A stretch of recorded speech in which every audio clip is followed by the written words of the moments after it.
ہم کریں گے ہر مظلوم کی حمایت۔ बिस्मिल्लाहिर्रहमानिर्रहीम। अस्सलाम वालेकुम। मैं हूं हुरैन फातिमा और आप देख रहे हैं हिमायती न्यूज HD चैनल। नजर डालते हैं आज की अहम खबरों पर। टंडू मोहम्मद खान बुलड़ी शाह करीम घोट में 2 अफराद ने घर को आग लगा दी। मुतासरा खानदान के जान से मारने की धमकियां, पुलिस और इंतजामिया खामोश तमाशाई। टंडू मोहम्मद खान रिपोर्ट हातम अली दिल बुलड़ी शाह करीम घोट मौला बख्श मुगठार में 2 नामालूम अफराद ने मुबैना तौर पर घर को आग लगा दी और मौके से फरार हो गए।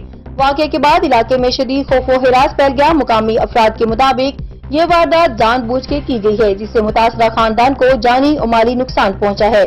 मुतासरा अफराद महील मुगठार और अब्दुल गफार मुगठार ने मुतालबा किया है कि SHO शाह करीम, SSP टंडू मोहम्मद खान, DIG सिंध और IG सिंध फौरी नोटिस लें और मुजरमों के खिलाफ कानूनी कार्रवाई अमल में लाए। मुतासरीन ने सवाल उठाया कि कानून नाफिज करने वाले इदारे इस संगीन वाक़े पर खामोश क्यों हैं? आखिर कब तक मजलूम इंसाफ के लिए दुहाइयां देते रहेंगे?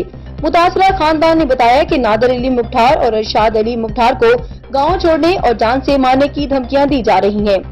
इस संगीन सूरत हाल के बावजूद पुलिस और इंतजामिया की खामोशी तशवीशनाक है। खानदान ने सिंध हुकूमत, इंसानी हकूक की तंजीमों और तमाम मुतल्लिका इदारों से अपील की है कि फौरी तौर पर तहफ़्फ़ुज़ फराहम किया जाए, इंसाफ दिया जाए और जिम्मेदारों को कानून के मुताबिक सजा दी जाए। अब तक के लिए इतना ही। मजीद खबरों और अपडेट्स के लिए देखते रहें हिमायती न्यूज HD चैनल।